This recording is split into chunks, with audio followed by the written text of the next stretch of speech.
Amis, on va étudier aujourd'hui, bien sûr, le sujet essentiel de notre paracha, la paracha de Vayeshev. Alors, dans la paracha de Vayeshev, le personnage essentiel qui apparaît depuis le début jusqu'à la fin, c'est bien sûr Yosef. À partir de la paracha de Vayeshev, Miketz, Vayigash, une partie de Vayechi aussi, on va parler que de Yosef, de l'histoire de Yosef et ses frères. Donc réfléchissons un petit peu, analysons, commençons l'histoire depuis le début. Au départ, vous connaissez, la Torah nous raconte Vayeshev Yaakov, Yaakov il s'est installé, Yaakov il a envie de se reposer, il dit ça y est, les pieds dans l'eau. J'ai donné, j'ai souffert, j'ai donné, effectivement, Yaakov, il a eu beaucoup de problèmes. Dans la paracha de Vayishlach, nous raconte Rashi. Yaakov, il a dû s'enfuir de Esav qui voulait le tuer, puis ensuite il a dû se préserver de Lavan qui veut l'arnaquer. Et à la fin, il a bien arrangé. Après Esav, il revient et il s'arrange avec Esav. Certes, mais c'est des périodes très difficiles pour Yaakov. Enfin, il pense avoir terminé avec Esav, et qu'est-ce qui se passe? Il y a le problème effectivement, du rachat, c'est-à-dire de Shrem qui vient, comme je vous ai raconté la semaine dernière, Shrem qui vient faire souffrir Dina. Et là, il pensait qu'il était tranquille et c'est pas tranquille. Et quand il croit que tout va bien, voilà qu'il y a Rachel, sa femme, qui meurt en chemin, et doit enterrer sa mère. Rivka, qui ne revoit pas d'ailleurs. Il n'a même pas enterré, donc il y a sa mère, sa femme Rachel qui meurt. Et il se retrouve avec le petit Binyamin. Donc il a vraiment souffrance après souffrance. Il passe sa vie à souffrir et à galérer. Et voilà que il est là. Vayeshev Yaakov. Yaakov dit stop, je suis vieux, je suis fatigué, j'ai envie de me reposer maintenant, oubliez-moi. Alors il y a la règle que Vayeshev Yaakov, un tzaddik, il veut s'installer, il veut se reposer. Non. Il n'y a pas de repos. Un tzaddik, il a toute sa vie, il aura toute la mort pour se reposer. Un tzaddik, il a ce moment sur terre, c'est pour travailler et servir Hachem. Et c'est exactement ce qui va se passer. Vayeshev Yaakov, quand il veut se reposer, arrive la plus grande des souffrances pour Yaakov, la plus grande et la plus dure et la plus longue. C'est la souffrance de Yosef, l'histoire de Yosef qui va être vendu et qui va être séparé de son père pendant 22 ans. Et c'est l'histoire qu'on va raconter maintenant.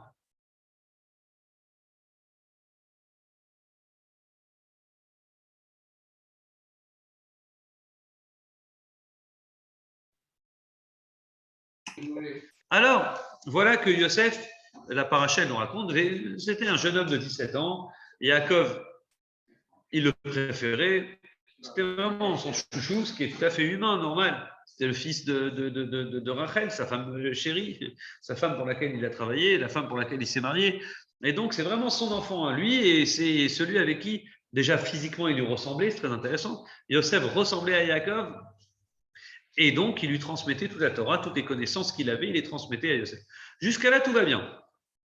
Ça arrive, des fois, on a des enfants, on a des préférés. Le problème, c'est pas de préférer l'un sur l'autre, c'est humain de préférer un sur l'autre. Tu as plein d'enfants, il y en a un à qui tu te sens, tu as une affinité particulière, c'est tout à fait humain. Ce qui est problématique, c'est pas d'en préférer un, mais c'est de faire des préférences. Et là, beaucoup de commentateurs disent l'erreur de Yaakov, c'est d'avoir fait une préférence. C'est-à-dire, tu l'aimes, garde-le dans ton cœur. Même si l'enfant, il sait que tu préfères un sur l'autre, c'est pas grave tant que tu ne fais pas de différence. Le problème, il est que Yaakov, il a fait les différences et qu'il a acheté une tunique à Yosef qu'il n'a pas acheté aux autres. Alors là, il va créer un petit quelque chose, un petit début de jalousie, surtout quand Yosef, on sait que c'était quelqu'un de jeune, un jeune homme encore à 17 ans, encore un jeune, c'est pas un homme encore, c'est un jeune homme. Et Yosef, il répétait des paroles à son père, Yosef, il répétait des choses à son père. Il dit, papa, mes frères, ils font ci, mes frères, ils font ça. Il y avait Yosef, il dit, Batamra, elle a dit, le verset dit, Yosef, il rapportait des mauvaises paroles à son père. Et il répétait à son père, j'ai vu mes frères faire ci, j'ai vu mes frères faire ça. Comme si, que eux, c'est Esav, eux, c'est Ishmaël. Et moi, Yosef, je suis le digne héritier. Moi, Abraham, il a eu Yitzhak, il a eu Yaakov. Eux, ils se comportent mal. Et c'est comme ça qu'ils ressentaient les choses. Les autres frères, ils se ressentaient un peu rejetés, comme si que Yosef, c'est comme ça qu'ils ressentaient, comme si que Yosef, Yaakov, il mettait une priorité, il allait rendre l'unique héritier Yosef, l'avenir du peuple juif sur une personne, et les autres, comme si que les autres frères, bon, ils se comportent bien, tant mieux, mais ça va être juste des enfants parmi d'autres. C'est comme ça qu'il ressentait. Et encore plus quand Yosef il vient, il raconte ses rêves, il commence à raconter son premier rêve, il dit, j'ai vu vos gerbes de blé qui sont prosternés à ma gerbe à moi. Et là, le summum, le pompon séquence, c'est que Yosef, il leur dit, plus tard, il leur dit, j'ai fait un deuxième rêve, et j'ai vu 11 étoiles, la lune et le soleil se prosterner à moi. Alors là, quand le père il apprend ça, va le verset, il va Igarbo Aviv, le père il se met en colère contre Yosef. Il dit quoi? Tu penses que ton père, moi, ta mère, la lune, et les 11 étoiles, tes 11 frères, on va se prosterner à toi? Genre, pour qui tu te prends? Surtout que il lui dit ta mère elle est morte. Dans ton rêve, tu rêves d'une lune, mais ta mère elle est morte. Donc de quoi tu parles maintenant? Ces rêves, ils vont vite se réaliser. En fin de compte, on sait que ces rêves-là, ce n'a pas été juste des rêves, on sait qu'ils vont se réaliser, puisque à 2 reprises, on voit que ses frères, ils vont se prosterner à lui une première fois, et puis ensuite Yaakov, il va revenir avec Bila, la femme de Rachel. C'était Bila, pardon, la femme de Yaakov, et c'était la mère adoptive de Yosef, c'est elle la lune. Yaakov et Bila vont, oui, en fin de compte, voir Yosef, et ils vont s'incliner à lui quand Yosef, à la fin des fins, il finira le vice-roi d'Égypte. Et là, c'est très intéressant parce que on va parler de ce Yosef dans notre paracha. On nous raconte comment les frères ils prennent la décision de vendre Yosef. Mais avant de le vendre, ça va se faire en 3 temps. Le temps numéro 1, temps 1, c'est quoi? C'est ils prennent la décision de le tuer. Shimon et Lévi, les deux là qui avaient rasé le village la semaine dernière, Shimon et Lévi disent on va le tuer. Non, d'abord ils prennent de le tuer, non, physiquement de le tuer, prendre un couteau, le tuer. Et là, Réhouven l'aîné, il dit non, ne faites pas ça. Donc le père, il dit quoi? Il dit va voir tes frères à Shrem, ils sont à Shrem là-bas, va voir ce qui se passe, comment ça se passe avec les animaux, comment ça se passe avec le troupeau, va voir comment eux ils vont et tu me ramènes, tu m'expliques comment ça se passe. Est-ce qu'ils vont bien? C'est les bergers, donc ils sont partis loin. Yosef, il y va et quand il arrive, Shimon, il dit à Lévi, ils se chauffent ensemble, on va le prendre, on va le tuer, celui-là, il mérite de mourir. Et c'est là, Réhouven dit non, stop, ne faites pas ça. Réhouven dit non, c'est notre frère, on ne va pas tuer notre frère. Jetons-le, on ne va pas salir les mains en tuant quelqu'un, jetons-le dans le puits. Jetons-le dans le puits et laissons-le mourir tout seul. C'est vrai. Voilà, comme il dit Rachi, à bord le puits était vide, sans eau. Quand il est vide, il n'y a pas d'eau. Et il n'y a pas d'eau, oui, mais il y avait d'autres choses. Il y avait des Rachim, des serpents et des scorpions. C'est-à-dire que c'était quelque chose de dangereux, très important, ce que je vais vous dire maintenant, parce que Réhouven, il privilégie la mort indirecte que la mort directe. Il se dit à ses frères, au lieu de le tuer directement, on le laisse mourir dans le puits. C'est moins cruel. Mais s'il a dit qu'il est vide, Hein? je pose une question. S'il y a marqué qu'il est vide, donc on sait qu'il n'y a rien, il n'y a pas d'eau, mais s'il est vide, il n'y a pas de scorpion non plus.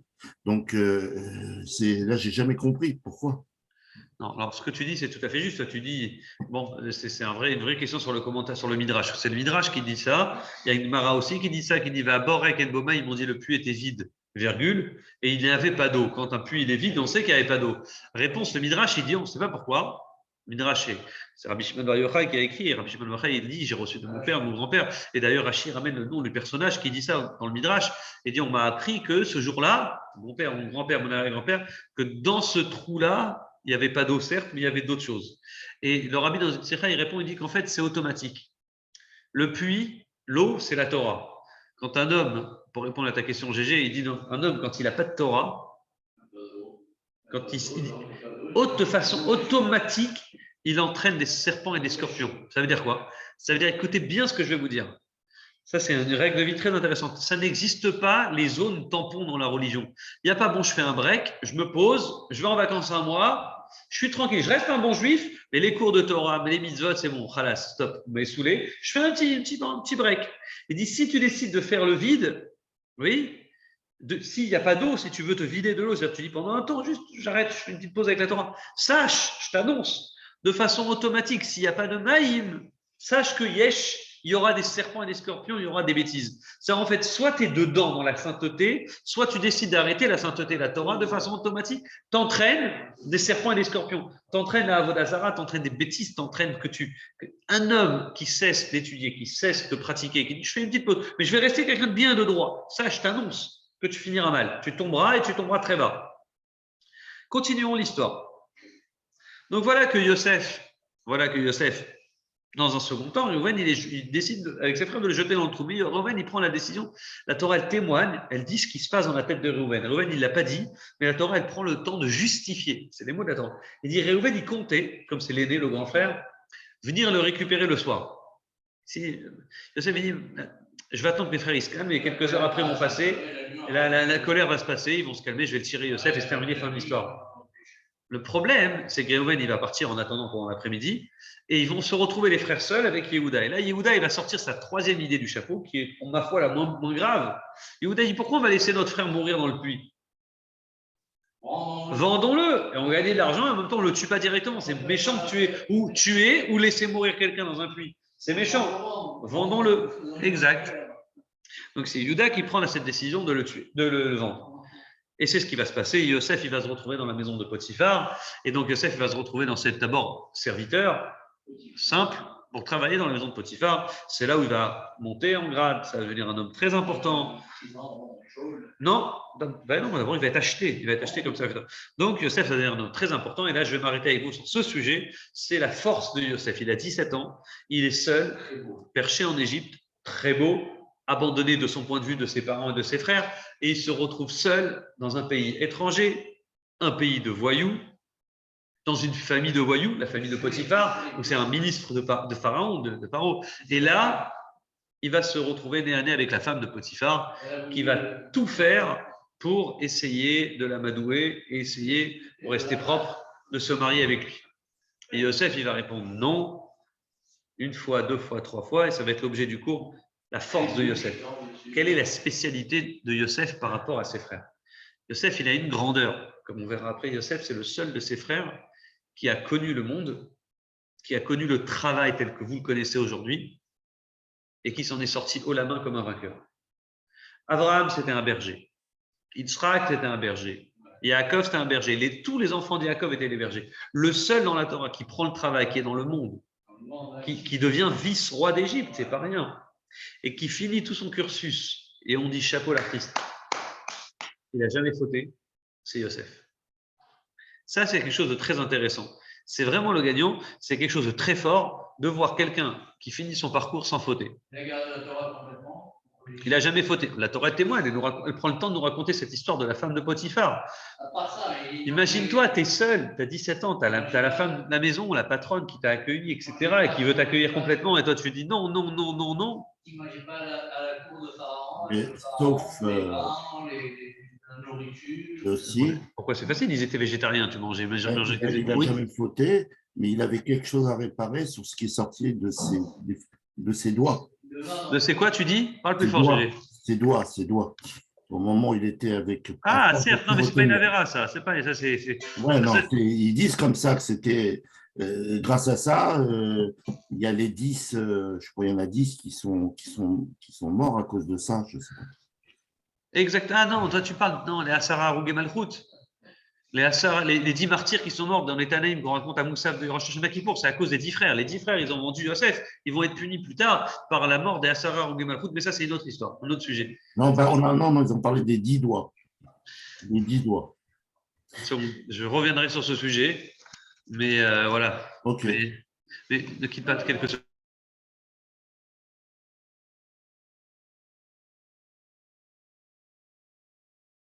Le sujet, donc, ça va être. Donc, comment Yosef il va s'en sortir? Comment Yosef il va gagner? D'où il a eu cette force? On va parler justement, ça va être le sujet, la spécialité de Yosef par rapport à ses frères. C'est très rare de terminer un parcours comme lui et dire je n'ai jamais fauté. C'est facile de dire j'ai jamais fauté si tu es un berger, si tu es dans ton petit coin, comme les frères qui n'ont jamais fauté, certes. Mais comment Yosef, on voit que c'est un homme seul, isolé, abandonné, adopté par des voyous, dans un pays de voyous, où les mœurs étaient très, très, très légères, et Yosef, il s'en sort haut la main comme un gagnant. Et ça, c'est vraiment quelque chose de très, très fort. Vous connaissez la blague un jour, il y a le curé du village, le curé du village, il est là, au bout de 40 ans de soyer de bons et loyaux services, il décide de lui faire une grande fête d'adieu pour dire écoute, au revoir, tu as bien servi, merci d'avoir travaillé pour nous pendant ces 40 années, etc. Donc le curé, il est là et donc le village lui organise une grande fête et puis là, il commence à prendre la parole, il dit vous savez, je suis très ému, j'ai passé une vie magnifique avec vous. Au départ, je vous dis la vérité, j'étais un peu choqué, mes premiers jours de boulot, quand j'ai commencé à travailler, c'est vrai que j'ai vu une personne qui est venue la première fois de ma vie où je suis en train d'officier, et il y a quelqu'un qui vient, qui commence à demander à se confesser auprès de moi, et Et je me suis dit, purée, c'est des fous ici. Il me dit, ouais, j'ai volé. Depuis que je suis un enfant, je suis un voleur. J'ai toujours volé. Et maintenant encore, je suis en train de voler. Je suis un vrai grand voleur. Je me suis dit, purée, le premier qui se confesse, il me raconte qu'il est un voleur depuis sa naissance jusqu'à maintenant, au moment où il travaille. Bon, écoute, Dieu te pardonnera. Et bon, après, je me suis rendu compte que pas du tout. C'est quand même des gens bien dans cette ville. Dans cette ville, tout le monde est bien, honnête, etc. Droit. Bon. Au bout de 20 minutes, après son speech, bon, il y a le maire de la ville, il rentre. Le maire de la ville, pour dire au revoir, il arrive un peu en retard, il arrive, il prend le micro, il commence à dire « Ah, monsieur le curé, quel plaisir, je sais, vous savez, vous allez nous quitter maintenant, vous êtes vraiment quelqu'un que je connais depuis très longtemps. D'ailleurs, je vais vous avouer quelque chose, je suis la première personne à l'époque qui était venue me faire confesser chez vous. »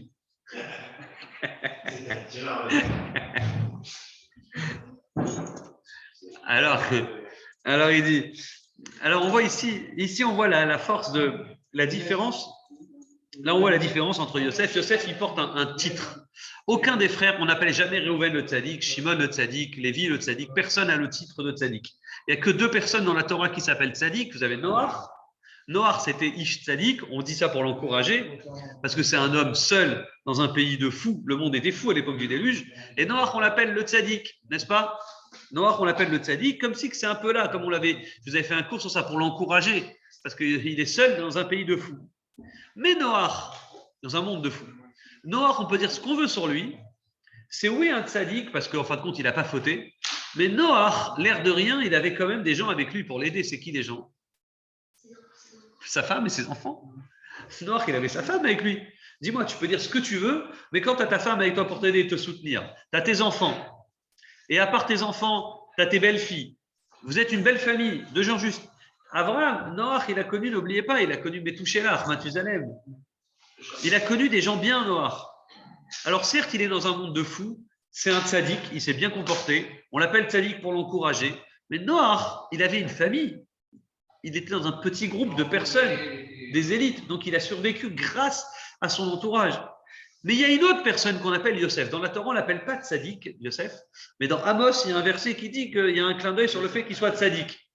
Mais Yosef, il a plus de mérite que Noach. Yosef, il était seul. Il n'y a pas de femme, il n'y a pas d'enfant, il n'y a pas de père, il n'y a pas de mère. De son point de vue, ses frères, ils l'ont abandonné, ils l'ont vendu. T'imagines?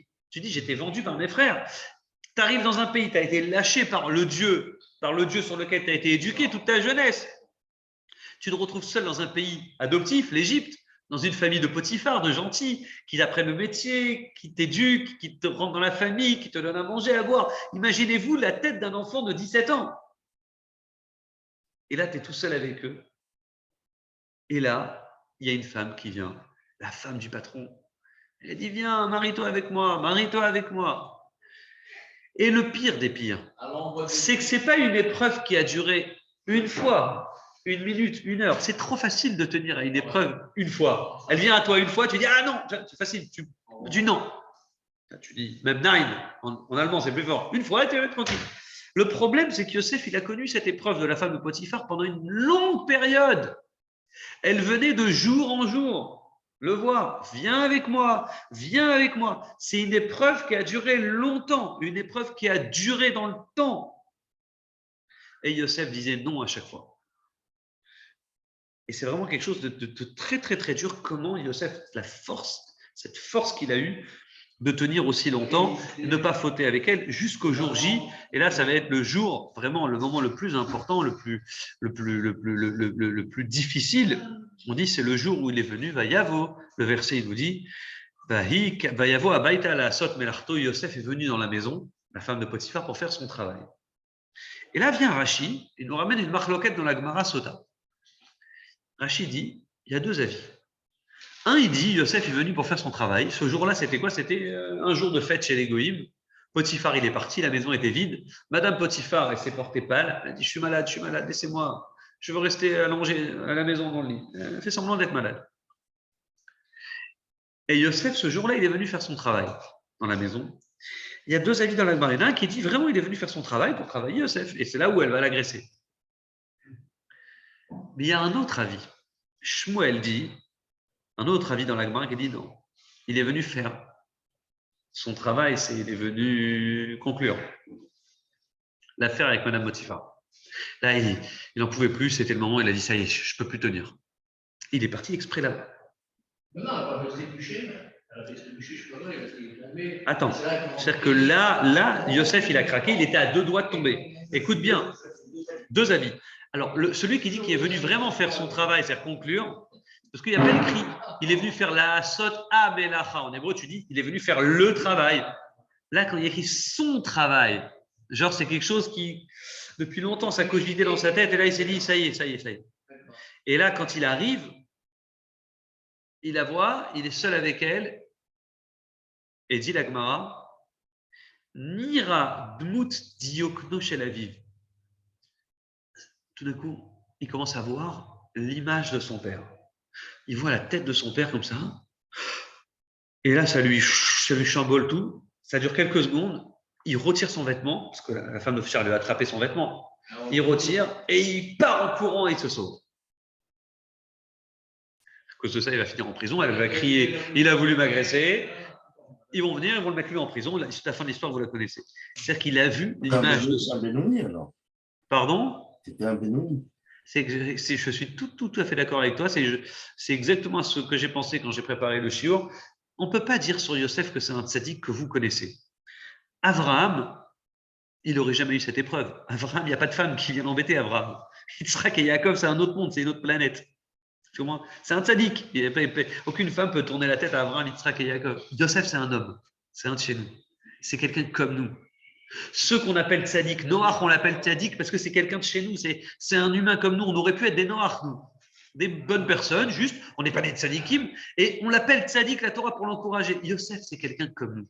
C'est quelqu'un qui travaille, qui est dans le monde de tous les jours. Et Yosef, la différence peut-être avec certains, c'est qu'il tient le coup. Il arrive à tenir debout. Et Yosef ne faute pas, Yosef ne tombe pas, mais il a vu l'image de son père. Ça veut dire que son père, il est venu lui faire coucou. Il a eu une image de son père. Et j'aimerais expliquer et parler avec vous, pour les 20 minutes qui nous restent, de ça veut dire l'explication de l'image de son père. Pourquoi c'est l'image de son père qui l'a aidé? Pourquoi ce n'est pas l'image de son grand-père Abraham? Pourquoi ce n'est pas l'image de Dieu? Pourquoi il n'a pas eu un ange qui lui fait coucou? Pourquoi l'image de son père spécialement? Qu'est-ce qui se passe dans la tête de son père qui fait que tout d'un coup, ça le protège?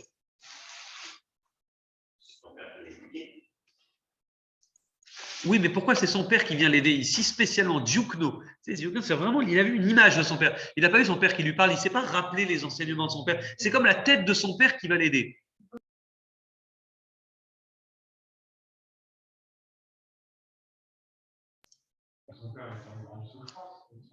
Alors, son père, il était en grande souffrance, c'est tout à fait juste ce que tu dis. Il est 22 ans, il n'a pas revu son fils. Mais pire que ça, c'est une douleur. On raconte Rachi au nom de la Gemara, elle dit c'est une douleur. On ne peut pas s'imaginer. Normalement, un homme, même quand il perd son fils, il a endeuillé 1 an. Il pleure, il pleure, il pleure. Attends, c'est vrai ce que tu dis, mais ça ne change pas que. Il ne pleure pas à vie. Il pleure pas. Il y a un moment où tu es consolé. La nature fait les choses que tu es fini toujours par être consolé. On finit par être consolé, on finit par oublier. Dieu nous rend un service qu'on oublie au bout d'1 an, n'est-ce pas? Ce qui est très intéressant, c'est que la Torah nous dit que Jacob, il n'a pas pu être consolé. Pourquoi il n'a pas pu être consolé? Normalement, au bout d'1 an, tu fais le deuil. Parce que son fils était vivant. Et que tu peux faire le deuil de quelqu'un que quand il est vraiment mort. Mais quand tu ne sais pas s'il est mort, tu n'as jamais revu son corps, tu ne l'as pas enterré. C'est pour ça que c'est très important d'enterrer. Quand tu n'enterres pas, juste et tu crois que, on t'a dit que, peut-être il est en vie, peut-être il est en vie, peut-être il est mort. Donc c'est un deuil éternel. Jacob, il a vécu et souffert pendant 22 ans. Petit clin d'œil aux 22 ans où lui-même il a été séparé de son père, vous vous rappelez? Parenthèse fermée. La Torah dit Vayemaen, Yosef il arrive, la femme de Potiphar, elle l'attrape, elle lui attrape son vêtement. Et là, le passouk il dit Vayemaen, Yosef. Yosef a refusé, mais c'est écrit un son particulier. Je ne sais pas si vous lisez un peu la Torah. Il y a un son comme ça, on appelle ça un chalchelet. Vayemaen, Yosef a refusé. Et c'est un son vraiment très rare, il n'y en a que 4 des sons comme ça dans toute la Torah. À quoi il sert ce son? Ce chalchelet? Hein? Qu'est-ce que je dis? Là, il nous dit, ce son, il est rapporté par exemple chez Lot. Quand Lot, il est avec sa femme et ses filles, et l'ange, il lui dit, faut partir. Dieu il va raser la ville. Et l'autre, il réfléchit, je vais perdre mon argent, toute ma fortune. Là, c'est un homme riche. Il dit, mais je dois partir. Mais est-ce que vraiment les anges, Dieu il va détruire la ville ou pas? Et le verset nous dit, Lot a refusé. Vaïtmama. Il a refusé. Vaïtmama. Donc, quand tu pèses le pour et le contre, tu dis oui, non, tu as envie, mais tu n'y crois pas, tu as envie. Quand tu hésites très fortement, ce son de la Torah vient nous rappeler une hésitation. Et le fameux son de Yosef, Yosef, il hésite, il a refusé. C'est qu'il se disait oui, non. Il hésitait. Il était à deux doigts de tomber. Et comme je vous l'ai dit, grâce à l'image de son père, il a cessé, il est parti, il a lâché son vêtement, et on le considère à partir de ce jour-là comme un tzaddik, et on sait que Yosef, jusqu'à la fin de sa vie, c'est quelqu'un qui n'a jamais fauté, il est resté très fort, il est resté très grand, et c'est vraiment un enseignement éternel pour nous, ce Yosef. Et la question, c'est qu'est-ce qui s'est passé dans l'image de son père, Zioukno Shel Aviv, la fameuse image de son père. Alors, je vais vous citer cette fameuse Gemara Baba Batra. Écoutez bien, la Gemara nous raconte qu'un jour, il y a un sage du Talmud qui s'occupait des tombes, qui s'occupait de vérifier où est-ce qu'il y a un cimetière où il y a des gens qui sont enterrés, parce qu'à l'époque, tu sais, des fois, les types sont enterrés, mais au bout de 100 ans, 200 ans, 300 ans, on ne voit plus leur tombe, c'est caché. Donc lui, il essayait de s'occuper un peu où est-ce qu'il y a des tombes pour laisser passer les Kohanim, pour que les Kohanim puissent marcher dans la rue sans être embêtés par des tombes, parce que les Kohanim, il n'y a pas le droit de marcher là où il y a des gens enterrés. Et puis un jour, il passe près de la grotte de Marpella. Il rentre dans la grotte de Marpella, là où il y a les pères et les mères, Abraham, Yitzhak, Jacob. Adam et Chava, exactement. Et il commence à s'approcher, et il commence à montrer, là c'est la tombe de Yaakov, là c'est la tombe de Yitzhak, là c'est la tombe de Abraham. Il commence à délimiter chaque tombe dans la grotte de Marpella. Et là, il commence à s'approcher de la tombe de Adam Arishon. Et là, il y a une voix qui lui dit « Stop, t'approches plus de Adam. Adam Arishon, non. » Pourquoi? Il dit « Tu ne peux pas regarder Adam Arishon. » Il dit « Est-ce que tu as vu Yaakov ?» Il dit « Oui. » Il dit « Shofrei ad Yaakov, mais en Shofrei Adam Arishon. » Sache que le visage de Yaakov, il avait le même visage que Adam Arishon. Pas la peine de regarder Adam. Yaakov, c'est le même visage que Adam. Comme si que Yaakov, pas seulement que physiquement il ressemblait à Adam, mais Yaakov, c'est celui, dit le Zohar, qui vient terminer le travail mal commencé de Adam Arishon. Adam Arishon, quand il mange le fruit interdit, Adam Arishon, il a fait 3 erreurs, dit le Zohar. Le Harizal, il ramène ça. Il a fait 3 erreurs. Il a amené sur terre la Avodah Zara, l'idolâtrie. Il a refusé d'obéir à Dieu. Si tu refuses d'obéir à Dieu, c'est que tu acceptes une autre force que celle de Dieu, la Avodah Zara. Adam Arishon, il a emmené le crime.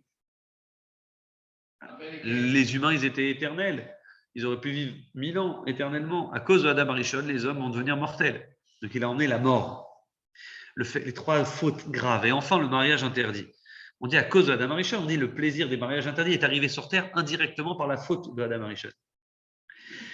Viennent les Avot, Abraham, Yitzhak et Yaakov, et chacun avec sa spécialité vient réparer la faute de Adam Arishon, et ils viennent réparer ces 3 erreurs graves qui sont la Avodah Zara. C'est qui vient réparer la Avodah Zara? Je vous laisse deviner. Abraham, c'est le spécialiste. Yitzhak, qui vient réparer le crime.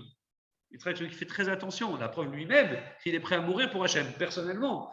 N'est-ce pas? Yitzhak, c'est celui qui vient contrecarrer la notion de crime, d'interdiction de tuer. Et vient Yaakov. Yaakov, sa spécialité, c'est quoi? On dit c'est le mariage interdit, Gilou Yarayot. Mais je vous pose une question. Qu'est-ce qu'il y a chez Yaakov de si extraordinaire qui vient réparer le mariage interdit? Jamais écrit dans la vie de Yaakov qu'il a fait attention à ne pas faire de mariage interdit. Oui, parce qu'il s'est marié avec des sœurs. Avec qui? Des sœurs. Et alors? C'était autorisé. Ouais. C'était autorisé. On a parlé de ça. La réponse est que Yaakov, c'est la conclusion. Yaakov, à travers Yosef, son fils, il vient réparer la faute du mariage interdit. Yosef, c'est monsieur, tout le monde qui aurait pu tomber sur cette faute qui est un mariage interdit. Et Yosef, le fils de Yaakov, il vient réparer ça. Et quand on te dit Yaakov, il ressemble à Adam Arishon, c'est exactement ça. Yaakov, c'est le visage de celui qui vient réparer à travers son fils toutes les erreurs de l'humanité. Et quand on te raconte, Yosef a vu l'image de son père, c'est magnifique. Quand on dit il a vu le diukno, l'apparition juste du visage de son père, c'est il a vu l'histoire du monde recommencer à travers cette faute. Il s'est dit, attends, je suis seul aujourd'hui avec cette femme. Mon père, il s'est pris la tête avec Abraham, Yitzhak, pour changer, pour réparer le monde. Adam Arishon, avec une simple petite erreur, tout seul sur terre, il a changé, il a fait un nouveau monde, un mauvais monde. Il dit, moi, j'ai l'image de mon père devant moi. Derrière mon père, c'est Adam Arishon que je vois. C'est-à-dire que moi, je me vois Yosef, tout seul, devant cette femme, comme si que Adam Arishon, il est seul dans l'humanité devant ce fruit interdit. Est-ce qu'il doit le manger ou pas le manger? Ça veut dire que Yosef, il vient apprendre ici. L'image de son père, c'est lui dire, Yosef, ne crois pas que ta Avera, c'est une simple petite Avera. La base du Yetzer Hara, c'est toujours de dire à l'homme, ça va, c'est rien, il y a 7 milliards d'habitants sur Terre. Que tu fasses cette Avera ou que tu la fasses pas, qu'est-ce que ça change? Que tu fasses une mitzvah ou que tu la fasses pas, c'est pas grave, d'autres la feront la mitzvah, c'est pas important. Yosef, il aurait pu dire, mais qu'est-ce que je perds? Je suis seul, abandonné. Qu'est-ce que je perds de fauter? Ça fait tellement de bien. Personne ne va me déranger. Tu crois que le monde, il va changer? Avec ma simple petite Avera, le monde entier va changer. On lui dit, écoute, c'est l'image de ton père. Tu vois ton père, Avraham, Yitzhak et Yaakov, ils ont pris le temps de changer toute l'erreur de Adam Arishon. Toi, avec ta simple petite Avera, tu peux tout refaire capoter à nouveau. Le monde entier, il tient sur ta faute. Le monde entier t'observe. Est-ce que tu vas tomber ou est-ce que tu ne vas pas tomber? Et toi, dire, je tombe, c'est une petite Avera. Non, ce n'est pas une petite Avera. C'est l'humanité qui tient entre tes mains maintenant si tu tombes ou tu ne tombes pas. Ça, c'est la force de Yosef. Yosef, c'est celui qui prend conscience qu'une simple petite erreur, ce n'est pas une petite erreur. J'ai lu un commentateur tout à l'heure magnifique qui dit Yosef, il a mérité, c'est le seul. Vous savez que chaque tribu d'Israël, les 12 frères ont mérité d'avoir un nom de pierre, Réhouven, Shimon, Lévi, sur le Choshen. Le Choshen, c'est le pectoral du Kohen Gadol. Il y avait 12 pierres précieuses, oui, de couleurs différentes, chaque pierre d'une valeur inestimable, et chacun avait un nom, Réhouven, Shimon, Lévi, Yehuda et Issachar. Et Yosef, c'est le seul parmi ses frères qui a une lettre, et sans cette lettre-là, il n'y a pas de lettre. C'est-à-dire que tu additionnes toutes les lettres, Reuven, Shimon, Lévi, Yehuda, Issachar, Zevulun, Gad, Asher, Dan, Naphtali, il y a des lettres qui sont répétitives. Tu prends Dan, le Nun Sophite de Dan, c'est Reuven. On a le Nun, Naphtali, on a un Nun. Donc il y a des lettres répétitives. Yosef, il a une lettre dans son nom, qui sans cette lettre, sans lui, il manque la lettre des 22 lettres de l'alphabet. C'est laquelle? Le Samer. Yosef, le Samer de Yosef, il n'existe plus.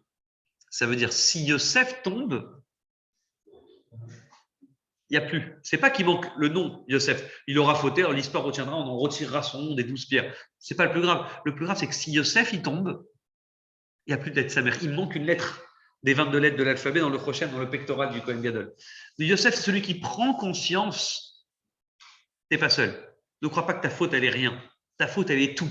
Et son père, l'image de son père, c'est l'image de Adam Arishon, c'est la même tête. Si tu tombes maintenant, l'humanité tombe. Si tu tiens maintenant, tout tiendra. Et c'est ça qu'on met à l'honneur ici chez Yosef dans notre paracha. Et on nous dit que Yosef, c'est vraiment celui qui est sorti haut la main, contrairement à ses frères qui étaient des bergers. Yosef, c'est celui qui est sorti haut, qui a gagné, et qui a gagné dans le travail, dans le monde de tous les jours. C'est celui qui est sorti et qui a réussi à faire tout ce que je vous ai mentionné, c'est-à-dire ce travail du monde, ce travail de la vie. Alors, à la fin de sa vie, Yosef, donc vous connaissez la fin de l'histoire, c'est la paracha de la semaine prochaine, on nous raconte sur Yosef que lui, il va rencontrer son père, mais avant de rencontrer son père, il va envoyer une charrette, des agalotes. Des roues, Oui, des roues, c'est un char. Des charrettes. Et qu'est-ce qui va tirer la agala? C'est des génisses, des veaux qui tiraient des bœufs, pour tirer la charrette. Et dire à son père, voilà plein de cadeaux, je t'emmène d'Égypte. Son père, plus tard, pas Miquette, ça paracha va écrire dans 2 semaines, pas Higash. Il va rencontrer son père et on dit, Yosef va lui envoyer ses charrettes avec plein de cadeaux pour faire comprendre doucement, doucement à son père qu'il est en vie. Et le verset, il nous dit, à l'écoutez bien, Vayar est à la galotte, on va paracha dans 2 semaines. Yaakov va voir les charrettes que Yosef lui avait envoyées. Va t'écrire, Yaakov Avim. Le souffle de Yaakov revit. Yaakov, en voyant ces charrettes-là, il a compris que son fils Yosef était vraiment en vie. Quand on lui a dit son fils est en vie, ce n'était pas juste un slogan. Il était vraiment en vie. Il a compris que son fils était en vie. Pourquoi c'est en voyant spécialement les charrettes Ah, et quoi, là, il comprend que son fils est en vie. Qu'est-ce qui se passe derrière les charrettes? Le Midrash dit qu'en réalité, les charrettes, ça fait partie des dernières halachot que Yaakov il avait appris à son fils. C'est quoi la dernière halakha? C'est la règle de ce qu'on appelle Egla Arufa. Vous connaissez le din de Egla Arufa? C'est la génisse. Si un jour, on marche dans la rue, on va dans les champs, pardon, et on retrouve un cadavre, un type mort. On ne sait pas à cause de qui il est mort, ce type-là. De quelle façon? Non, on sait qu'il est mort, peut-être de vieillesse, peut-être de faim, on ne sait pas comment il est mort. On ne sait pas à qui la faute. Donc, on doit calculer la ville la plus proche de là où il y a le cadavre. On calcule, c'est un din, hein, ça, c'est parmi 613 midot. Egla Arufa. Donc, on va chercher la ville la plus proche, on va vers les gens de la ville, on dit voilà, on a trouvé un homme qui est mort près de chez vous. Probablement qu'il a dû passer, probablement qu'il a dû demander à manger, à boire, et à cause de vous, il n'a pas dû être accueilli comme il fallait, il a dû partir tout seul, isolé, il est mort tout seul. C'est de votre faute. Donc, pour se faire pardonner, on doit prendre une génisse, une jeune génisse, on doit l'accompagner, on doit aller là où on a retrouvé le cadavre, et on doit la tuer et dire, et les gens, les responsables de la ville, les chefs de la ville disent, bon Dieu, pardonne-nous, si ce type-là il est mort, c'est pas de notre faute, on est irresponsable, on n'a pas fait, on n'est pas responsable de la mort de ce type-là, et on demande pardon. Et Yaakov, c'est la dernière loi qu'il avait appris avec son fils Yosef. Ça s'appelle les dînes de la Egla Arufa. Alors dit le Rabbi, c'est très intéressant. On dit, qui est responsable de quelqu'un? On dit les sages de la ville sont responsables de tous ceux qui rentrent dans leur ville. Donc c'est qui doit prier Dieu, dire pardon pour le type qu'on a retrouvé mort? C'est qui a la responsabilité? C'est le sage. Les sages de la ville doivent s'occuper de tous les gens qu'il y a dans la ville. Donc en réalité, on doit s'occuper de les accompagner, de donner à manger à celui qui a faim. S'il décide de partir, l'accompagner jusqu'à la sortie, lui donner des provisions pour la route. Et donc, Yaakov, il avait une question. Il s'est dit, c'est pas possible que mon fils Yosef est en vie. Il disait, comment c'est possible d'imaginer Yosef vivant avec une barbe encore aujourd'hui? On est dans un monde de fous. Mon fils Yosef, il est en Égypte, il est dans un pays de fous. Si c'est vrai qu'il est en Égypte depuis 22 ans, si c'est vrai qu'il est avec des voyous, c'est pas possible. C'est pas possible mathématiquement qu'il soit encore spirituellement en vie. C'est plus un de mon fils. S'il est en vie, d'accord, mais c'est plus mon fils. C'est pas le Yosef que j'ai connu. Pardon? Khazak. Quand il a vu la charrette, il s'est rappelé de la dernière halakha qu'il avait appris avec son fils, c'est cette halakha-là. Et dans cette halakha, il y a écrit que le vieux, les responsables, ils vont donner des provisions, ils vont aider la personne qui s'occupe jusqu'à la sortie. Donc Yosef, il est en train de faire une allusion à son père. Si je suis encore en vie spirituellement aujourd'hui, c'est tout à fait possible, papa. C'est grâce à toi.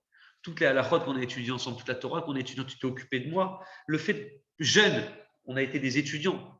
Toi, tu es le fameux vieux de la ville qui s'occupe des gens. Tu ne nous as pas laissé partir sans provision. Là, effectivement, j'aurais pu mourir si je n'avais pas eu de provision spirituellement. Je serais mort en Égypte. Qu'est-ce qui a fait que j'ai tenu en Égypte? C'est grâce à toi. C'est grâce à toi qui m'as donné des provisions spirituelles. Tu m'as donné à manger, tu m'as donné le nécessaire. Et donc, quand Yaakov, il voit les charrettes, la Egla qui veut dire Egla Agala, les charrettes, les lois de la génisse, il se dit, c'est possible. C'est possible que mon fils est encore en vie spirituellement grâce au fait que je me suis occupé de lui. Donc ça, c'est un point très intéressant. Ça, c'est vraiment un message très important. Comment éduquer les enfants? La meilleure manière d'éduquer les enfants, ce n'est pas la peine de hurler ou de crier. Des fois, il suffit juste de faire des choses. Quand tu fais, tu montres l'exemple. Tu viens à un cours de Torah à tes enfants. Ils te voient venir au cours de Torah. Pas la peine d'en dire, il faut aller étudier. C'est trop tard. Une fois qu'ils sont déjà vieux, ils vont se rappeler comment toi, tu étais. En fonction du comportement que tu avais, c'est ça les forces que tu donnes. Quand tu prends un moment pour étudier, tu prends un livre, tu étudies avec tes enfants, tu te poses 5 minutes, 10 minutes, le fait de passer ce temps-là, c'est ça qui leur donnera des forces plus tard dans le temps de pouvoir tenir dans le monde de fou dans lequel nous sommes. Et ça, c'est un point très important. Ça, c'est vraiment un enseignement de la paracha. Si aujourd'hui, Yosef, il a réussi à tenir et à vivre spirituellement, c'est grâce à son père Yaakov, parce que Véhounar, c'était un jeune homme qui étudiait avec son père.